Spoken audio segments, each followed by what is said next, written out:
Welcome to the With Winning in Mind podcast. I am Heather Sumlin, along with my co-host Troy Bassham, and we have Stephen J. Anderson with us.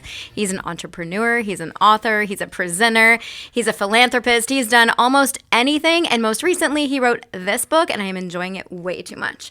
So let's just get into it, talk to Steve, learn more about why he likes mental management, maybe how he met our father, and a little more. So Steve, why don't you start there? How did you meet Lanny? Excellent. Well, I have been a mental management fan for decades, and I originally was introduced to the whole philosophy, as both of you know, through a program that we have had in existence for a long time called Eagle University, which is a program for high school and college students to help them get a 7-year head start on their career. And one of the real principles that we espouse to the students is that it's a lot easier to copy genius than it is to create mediocrity. And so in that program, we are always on the lookout for mentors that the students can learn from and copy. And Lanny Bassham was one of those many, many years ago. Troy, you've been one as well, and Heather, so you've all been involved in that process over the years. And so I got introduced to that when we first met Lanny, and that whole philosophy, the whole strategy of mental management has made a huge difference, not only in my own personal life, but in the lives of countless students that we've worked with over the years. Sweet. Do you remember what year Lanny spoke? I mean, it's it would have been early '90s, probably. Wow. So probably before some of the people listening here were alive. Mm-hmm. I remember going and watching when I first started working with Dad, 2003. That summer he was speaking, and it was the first time I ever heard him tell the Freedom Flight story. Oh, ever. Really? And I'm sure he told it to me when I was a kid, and I didn't listen because I was a kid. I wasn't paying attention. But it was amazing to me how the entire audience was just riveted. Yes, and then there was a line out the door to get his signature or to talk to him or like shake his hand or whatever. Yeah. And I said, Dad, if you had a book, you could have sold it to every single one of those kids. That's right. And then that's how kind of Freedom Flight got started. Yeah. So exciting. So good. I share the story. In fact, one of my favorite things that I learned early on that we have perpetuated and we actually train this to the professionals that we work with, is that whole principle of focusing is such a simple idea, but the whole principle is focusing on what you want, not on what you don't want. That your mind cannot focus on the opposite of an idea, and that is such a simple principle and gets violated every day by people. And so one of the things that we train based on that principle is that whole idea that you all are very familiar with, because I learned it from you all,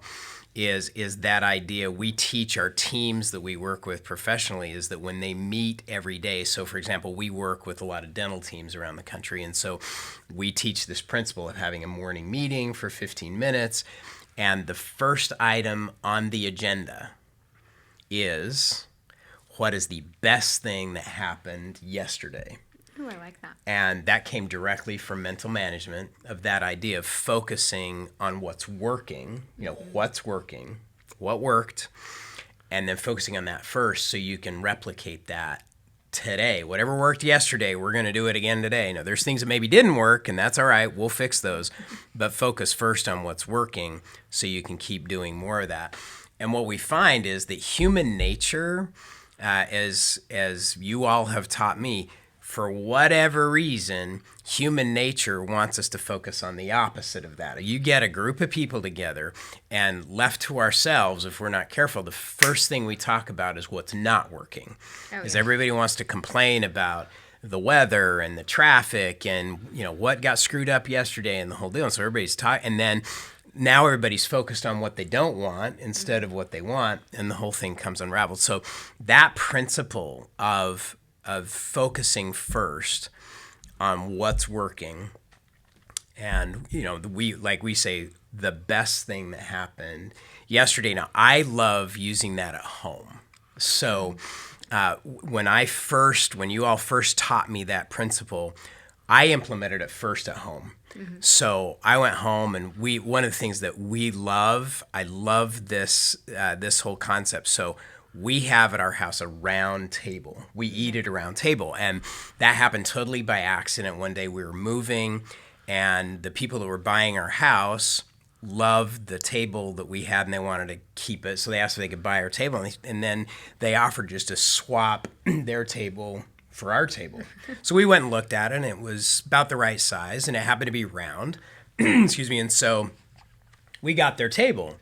And I didn't even think about what I was doing. And so, we moved into our new house, we put the new table in, and the first meal we had around that table, everything changed. And the reason was because with no hierarchy, a square or a rectangular table creates this hierarchy, right? Whoever's at the head of the table is running the show. With no hierarchy, everything's round, then it's everybody's on equal footing, and everybody hung around longer because there was more conversation. So we sit around the round table, and the first night that I learned that principle, I sat down and I opened dinner with, what's the best thing that happened today? And everybody turned and looked at me and asked what I've been drinking because it was such a shift. Because if you're not careful, I mean, I'm sure, if you're listening to this, you've never done this. But I was in the habit of coming home, and the first words out of my mouth would be, "You're not going to believe what happened to me today." And then I would unload all my baggage of what didn't work that day. And then it was like a contest to see who had the worst day. Well, if you think that's bad, let me tell you what happened to me. And then everybody joins in, and it's a great way to start your evening. Domino effect at its best. Right? So we started getting in the habit then of first topic around dinner is, what's the best thing? So And at this time, your kids are young. Oh, very young. Oh yeah, very, and we still have young ones at home. And my youngest is 12, and I've got 2 teenagers at home, and so we've continued on. We got a big crew, so I've got 6 daughters. It took me a while to figure out what causes that, but I figured it out. And 1 son, and he's the last. We call him the OBB, the only baby boy. And so we've been doing this for years. Now here's the epilogue. Here's the rest of the story. So this was a shining moment. You do things for a long time as a parent, and you wonder if there's payoff. You always wonder. So this is now, year after year doing this, getting in this habit, what's the best thing, and focusing on what you want, what you don't want. So we're in Buffalo, New York. This was about 3-4 years ago. We're in Buffalo, New York, and I'm at the Buffalo Bills Denver Broncos game. Oh, nice. And we're in the owner's box at the Buffalo Bills Stadium. And my daughter, Abby, who is a country music singer, songwriter, is there to do the national anthem. So she's kicking off the game. And so she does her performance, and then she comes up to the owner's box, and she's introducing me to everybody that's there. And she goes, "Hey, everybody, this is my dad." And he goes, the "what's the best thing that happened" guy. And they all busted up laughing.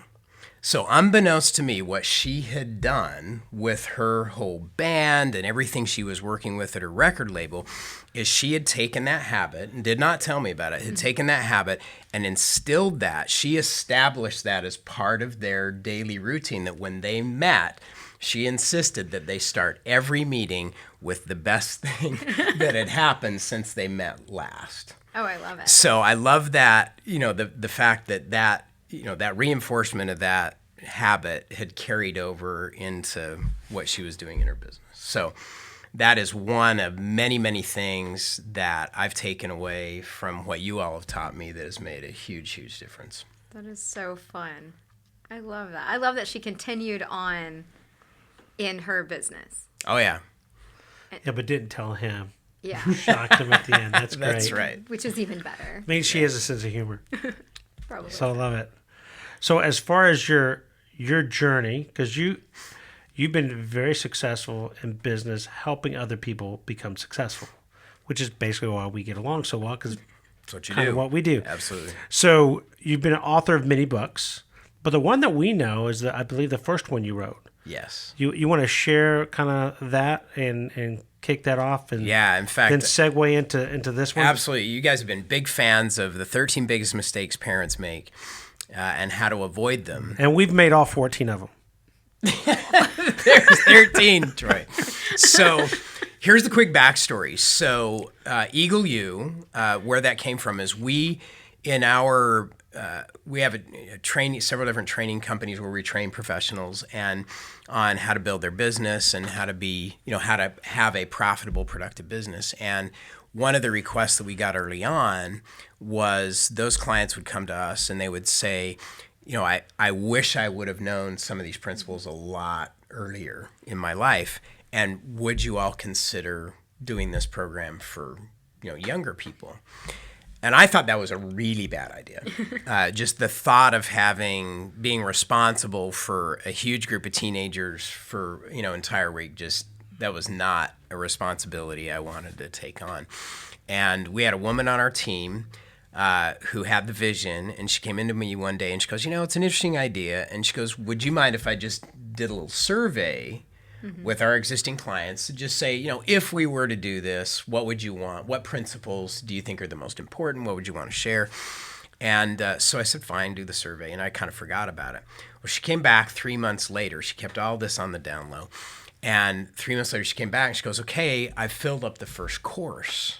She goes, I got 50 high school and college students. They're going to be here in June, and here's all the principles that their parents. So this is like an ask for this forgiveness, was absolutely. not permission. She was a big proponent of it's a lot easier to get forgiveness than to ask for permission.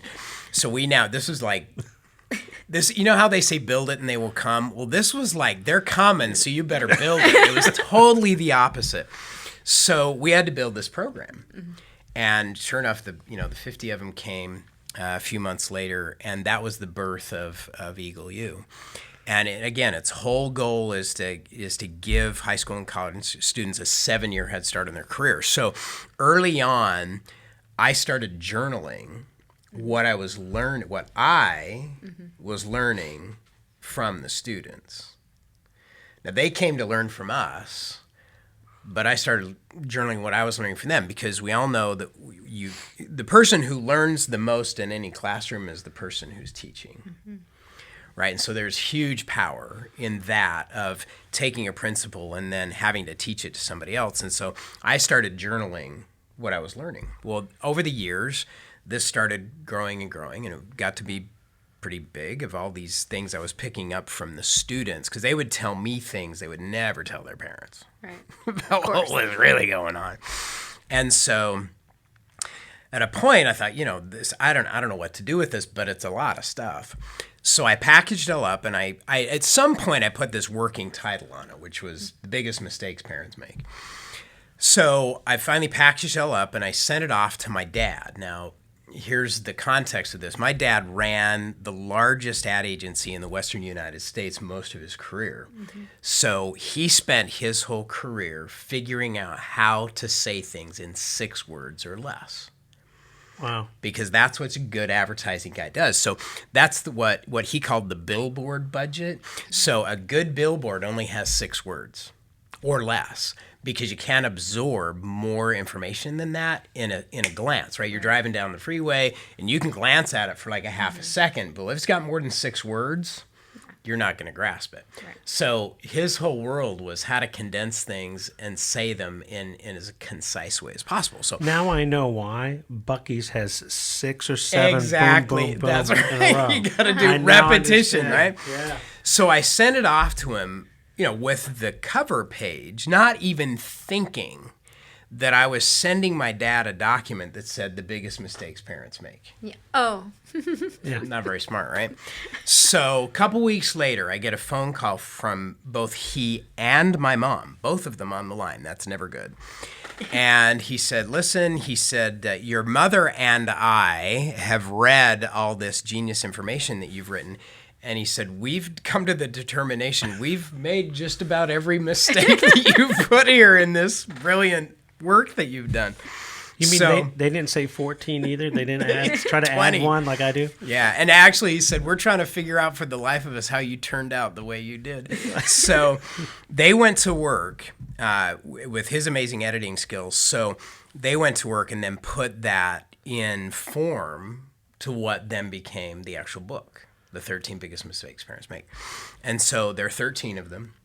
I'm sure there's more, but there's 13 of them that we find over and over and over again that are made not just in parenting, but in coaching. I mean, it's as much of a management book as it is a parenting book. So one of the first principles, just as an example, mistakes is fostering an attitude of entitlement. Mm-hmm. Okay, now this can be done, it's easy for a child to grow up with an attitude of entitlement, which is because I deserve. Because it existed in my environment, then that's what the world owes me. And if we're not careful, that becomes a societal thing. So what we found in the work that we do with young people is that we have the same problem on both ends of the economic spectrum, entitlement. So in the upper class, you have the entitlement of, hey, I grew up with this, the world owes me a luxurious life. I shouldn't have to work for this because this is what I'm used to. So you got it there. And then on the other end of the economic spectrum, it's the same thing, because if you've grown up on handouts your whole life, then if you're not careful, you come to expect that the world owes you all of those things. So same thing going on at both ends of the spectrum. What about the middle? So the middle is where the magic is. Because what we hear over and over and over again is, I hear from some of the parents that we work with that are, doing pretty well, is they say, we want to figure out how to raise our kids in this kind of environment, but raise them with quote unquote middle class values, where they got work ethic, where they understand that you get what you work for, and you develop all those habits. That's what I call the magic middle, right? Is where those are typically taught. And so the real question is, how do you avoid fostering an attitude of entitlement? And so the solution to that is what we call a healthy deserve level. So a deserve level is very different than entitlement. Entitlement is you're owed. Deserve is you work for something. So you work for it, and then you deserve to get the results that you worked for.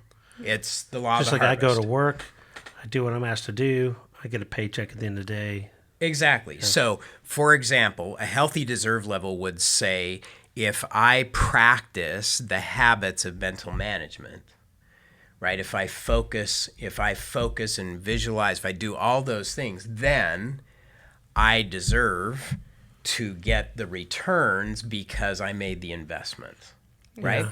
So it's the totally opposite mentality versus the world owes it to me versus I deserve good things if I put good stuff out. If I do the work and if I do the things that I ought to do, then what I get back, then I deserve a great harvest. Yeah, it's a unique way of talking about how to become. Mm-hmm. Therefore, I get what I want. Accomplishment always follows becoming, as opposed to just focusing on, well, I should accomplish that just because. And right. So I like that area. So that explains why in the bicycle book, your parents did a good job of making sure you had to do certain things. Oh, yeah. Like, it probably wasn't your idea to do some of these things, but it created that deserve mentality. Like, Heather called me this morning and goes, do you know he didn't have an option? He had to be an Eagle Scout.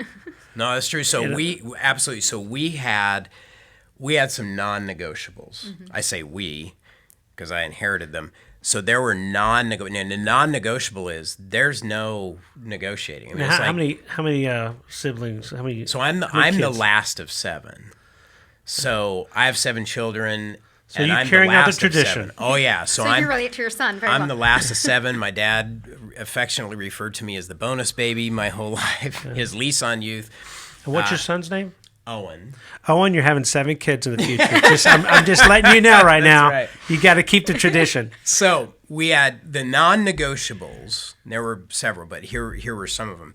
So in the non-negotiables for me and my 3 brothers were piano. So and all 7 of us had to play the piano. It was a non-negotiable. So one of the reasons I think there was great value in this, it wasn't for the music. It had absolutely nothing to do with music. It had to do with accountability and doing something, getting in the habit of doing something every day. So it's the practice. You have to practice every day, so developing good habits. And then every 7 days, you're accountable to a third party for your activity and your results. Yeah, we did that for a year, and it was miserable. Yeah, right? It is miserable. Because when you didn't do what you were supposed to do, it's obvious to the instructor, which at a young age, you don't see that. But then you go home, like, how do they know? Well, because it's obvious in your play, but you don't have the same ear they have. Correct. And they're like, okay, you're not practicing 5-6 days a week like we agreed. You're doing like maybe 2. Exactly. And you're like, do they have They're like a camera or something? Exactly. Yeah.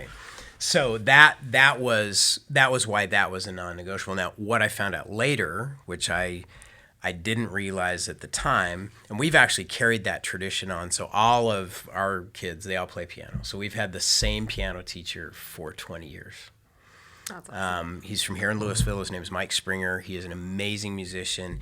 His breadth, his ability to train at any level of music expertise is just, this guy is phenomenal. So he's not allowed to age anymore because we got to keep the tradition. Yeah, I've still got some runway left, so we got a lot of more years ahead.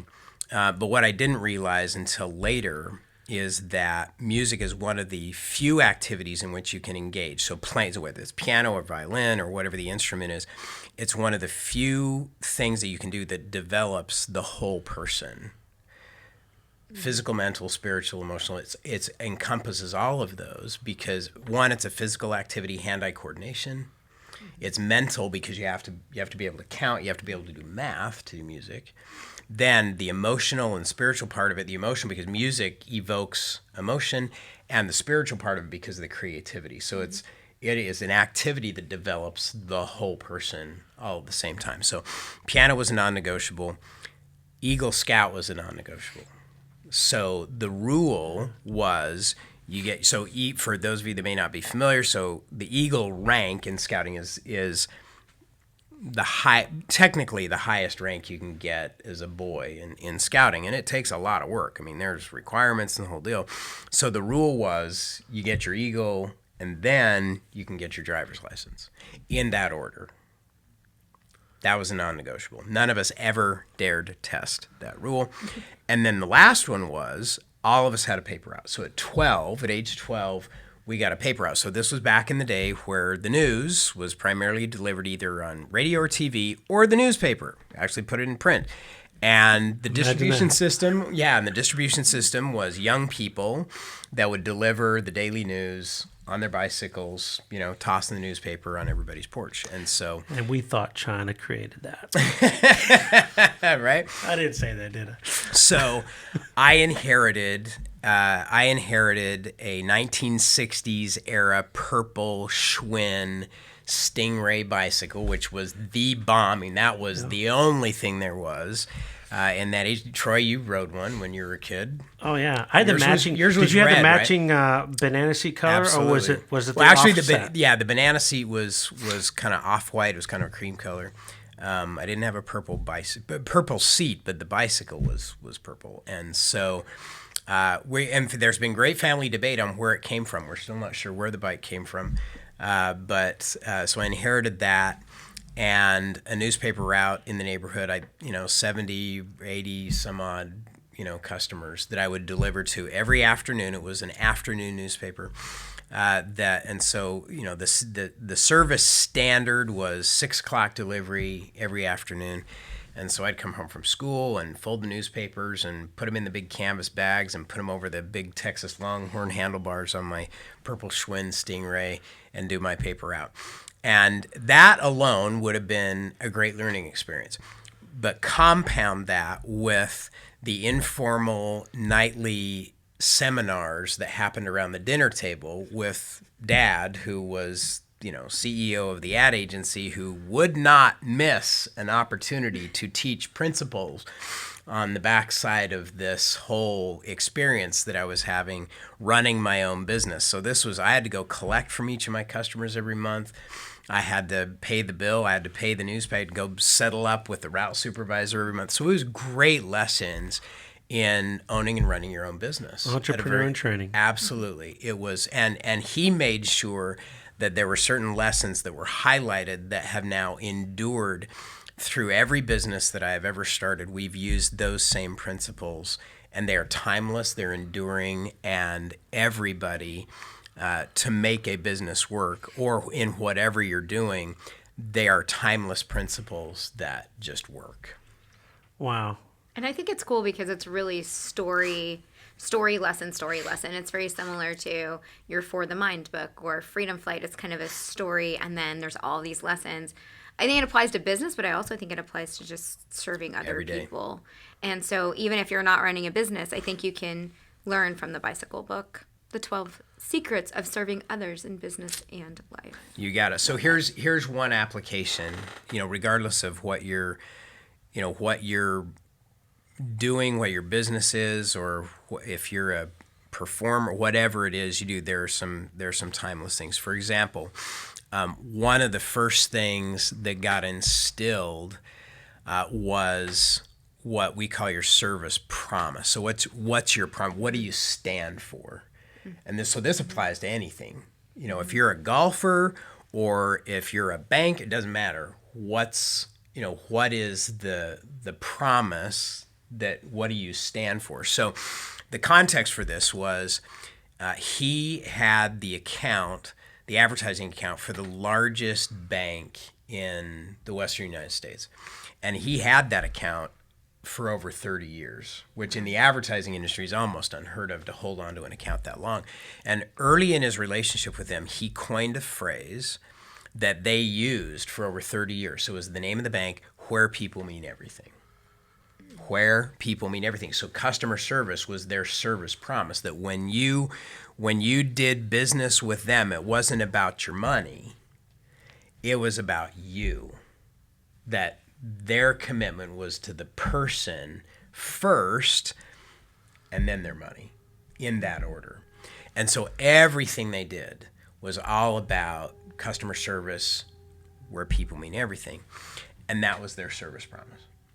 So this was a great moment of truth. So that got instilled to me. I grew up with that. It was on every sign, every ad, everything they did. That slogan was everywhere. So we went early on in this paper route experience. Dad took me to the bank to open up a bank account for my business, right? Well, I'm 12. So I can't open a bank account by myself. So he has to go with me to co-sign, the whole deal. Well, he walks in, and of course, everybody bows to him because he's the ad guy. Everybody knows who he is. And we get treated like royalty. I mean, people are everything. It was awesome. And I'm naive enough to think at 12 that this is all about me, right? So I'm owning my own business. Everybody's catering to me. I'm thinking, man, this is great. So month later, I'd done all my collections. I got this stack of checks that I'd gotten from my customers. So they wrote the checks to me, and then I had to write the check to the newspaper. So I pedal over to one of the bank branches, and I've got this image. I'm cutting the image of this successful business owner. Man, I got it going on. And I walk into the bank, and I am like totally shocked because I got treated like a 12-year-old. So, questions, where'd you get the money? Where'd all these checks come from? The whole deal. It was a miserable customer service experience, and I'm ticked. Mm-hmm. So that night at dinner, we sit down, and I turned to my dad, and I said something I never should have said. But I turned to him, and I said, well, I went to the bank where people mean everything. Real sassy, just real disrespectful.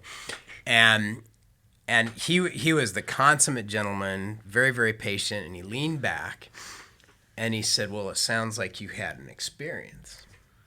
So I unload this horrible customer experience and how I went in there, and I'm a customer, and they didn't treat me right, and the whole deal. And he just listened. And then he said this, and I never forgot this. He said, sometimes no advertising. He said, sometimes doing nothing is better. Sometimes it's better to do nothing. No advertising, no marketing, know nothing. And that was like the last thing I expected him to say. I expected this, but he said, no, sometimes doing nothing better. And then we had this conversation about the service promise and walking the talk. That once you determine what you're about, then you have to go through and you have to determine what it's going to take to live up to that promise. Simple concept, but his whole point was if the walk doesn't match the talk, then the rebound is, and what he taught me was the negative word of mouth travels 13 times faster than positive word of mouth. I mean, you have to work hard to get a customer to leave a positive review. You got to show them how to do it. But somehow they always figure out how to leave the negative review all by themselves. I mean, you don't have to coach them on that. And now it's on social media. Exactly. So it gets broadcast. Oh yeah, so it's everywhere, right? So then it was probably 13 times faster. Today it's probably 10,000 times faster. But that simple principle of figure out what's the promise? What's the promise you make to yourself? What is it that you stand for? And then you got to back it up with, we call it your service standard. Then what are all the things you have to do on a regular basis to live up to the promise? So whether that's promise of performance or a service promise, if you're in a business, the same principle applies is what's the standard? What's the service promise? And then what are all the standards that you have to abide by? So that was a very, very valuable lesson at a very early age of, yes, determining the promise, but then what are the service standards you got to live up to? In that case, one of the service standards was 6 p.m. delivery. Every paper's got to be on the porch by 6 p.m. because that's what people expect. That's the service standard. And then that got elevated is not only does it have to be there at the right time, it's got to be in the right place. And it's got to be the right product. It's got to be what they expect with all the stuffers and the ads and everything had to be in there. So right product, right place, right time. Those became the service standards to live up to the service promise. So if you're going to complain about someone not doing what they promised, make sure you're doing what you promised first. 100%. Yeah. And like I said, it applies to any business, no matter what it is. Even at home, we have this discussion at home. As a student, what's your service promise? What do you stand for as a student? Everybody has a reputation. And then what are the standards that you're going to live up to in order to live up to that promise to yourself and promise to other people? That's not what the school can do for you, but what you can do for the school. Right? But it applies to everything. And so that is, just one of 10 different things that were embodied in that whole experience that then became part of how, the experience I had running it, but then he helped me understand what the building blocks were that then were transferable to any business. So at what point did you decide, okay, I got to put this in a book and really and tie this story into these lessons? I mean, is this something you have had in the back of your mind, or was it just like, I've done all this great stuff, I've written books in the past, yeah, but this needs to be a book? How did that come about to where it actually got in print? So there's a principle, and this is a biblical principle. So regardless of what your religious belief or spiritual belief is, this is I think a true principle that runs across everything. But there's a biblical principles that teaches that in the Old Testament it says, learn the lessons of your father and then live them. And I've always had that. I've always believed in that. And so part of this was we have a tradition that comes from my dad's side of the family. His grandfather was adopted as a 5-year-old in Sweden and was adopted by a Swedish family that then subsequently immigrated to America. So he came to the U.S. as a first generation American, didn't speak a word of English. He mastered English. He found a mentor somebody he looked up to who was very, very proficient in English, an educator, and he would go over after school and spend hours being tutored and mentored by this educator who not only taught him English, but taught him the ins and outs of it and grammar and construction and the whole deal. And then as a result of that, he became the superintendent of a large school district, became an editor, and became amazingly successful by being an editor of the English language. And it wasn't even his first language. He was a prolific writer. So my father then, to some extent, followed in his footsteps because he was a writer. That's what you do in advertising. And Dad wrote a number of books himself. And so that's just been kind of a tradition in our whole family, is to codify, the thought, put it in a form that then other people can use. And so I've always had that in the back of my mind. But so this is kind of a multi-generational pay it forward. I wanted to put all those lessons in a format that my own kids could use and future generations could learn from, those valuable lessons that I learned on the bicycle and around the dinner table. So I have to ask this question because you're also the author of Nearly Everything I Learned in Kindergarten Screwed Me Up, and Troy's wife is a kindergarten teacher. So I'm really curious. Give me one thing that screwed you up from kindergarten. So the title, and all due respect to kindergarten teachers, because I loved my kindergarten teacher. What's fascinating is I'll ask people if they can remember their 8th grade English teacher. No. I don't think so. Kindergarten teacher. No. No, but I remember my first grade teacher. Okay. And my 2nd grade teacher. So most people can remember. But to be fair, I don't remember hardly any of my teachers growing up. There you go. So my kindergarten teacher, her name was Mary McGinnis. She was amazing. I mean, she had a huge positive impact on my life. I loved kindergarten, loved her. It was a great start to an education. So this isn't about kindergarten teachers. Right. This is about lessons that we picked up in the education system that were meant for the education system.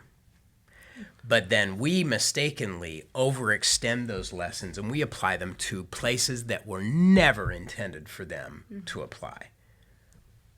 For example, keep your eyes on your own paper. Don't copy. Mm-hmm. We all know that the whole mental management philosophy is based on copying genius, right? Yeah. Interviewing champions. So, I mean, when I look at what Lanny did, after he took the silver medal and he went out and interviewed how many Olympic gold medal athletes? Hundreds and hundreds of them. Why? To copy their genius. And of course, he figured out that they're all doing things that were similar, and then he puts together the whole mental management philosophy. He copied genius. If he'd have just kept his eyes on his own paper, none of that would have ever happened. So that's a simple thing about don't copy, keep your eyes on your own paper, the whole deal. Well, then one of the most powerful things you can do is copy genius. Find good models and copy them with care, right? So that's one of all of the things that we talk about in that book about, the things we pick up early on and then we overextend them in areas we should have never. They don't apply there. So overlap where they don't need to overlap. Correct. When it's supposed to be meant for something simple as here. Like, don't look at his answers. Focus on your test. And all of a sudden they go, oh, no, I'm not supposed to do that at all. Correct. Yeah, so and there's a lot of those. Wait until you're called on. Well, I'm sorry, in life, if you wait, nothing's ever going to happen because nobody's going to call on you. You got to go out there. You got to make something happen. You don't wait for anybody to tell you that it's okay, and on and on and on. So simple ideas, but yet we need to raise those to our awareness level to say, okay, they worked in that environment, and that's where they belong. Those are kindergarten rules, and they're not rules for the rest of your life. Yeah, they mix and match. So the reason why most people probably remember the kindergarten teachers is those particular individuals probably do a good job of keeping that at bay. Yeah, they do, and I think it's an initial experience, that whole entry into the whole education system, and we got a lot of work to do on our education system. There's plenty of runway to make improvements, and we need to let the right people make the improvements, and not the wrong people making the improvements. But if you go back to this simple principle, it's basically having that mentor, having that individual that you're learning from, and in this example, it seems like it doesn't have to be necessarily a parent. It could be a grandparent. It could be a teacher. It could be some mentor outside of that in your lifetime you're supposed to be learning from. If you're not taking advantage of that, then you're doing yourself a disservice. Yep. And you won't get what you deserve because you didn't build on it from that end. So in closing, what is the one thing that you would say, with all your experience you've had, if you probably can't do one. Now I'm thinking you probably have many. But is there one particular thing that you're like, man, this is the coolest thing? So here I think is one principle that's universally applicable. And I'm going to be a bit of a contrarian here for just a moment. There is a phrase that's crept into our vernacular in our culture that I think everybody would nod their head and say, yeah, that's a good idea, is we all believe that it's a good idea to give back, right? So if you only if you're behind the guy who's paying at Starbucks, right? They should give back, right? So we hear a lot about companies that give back and individuals that give back, and that is one of the great principles that makes our country work, is its generosity and all those things we do to give back.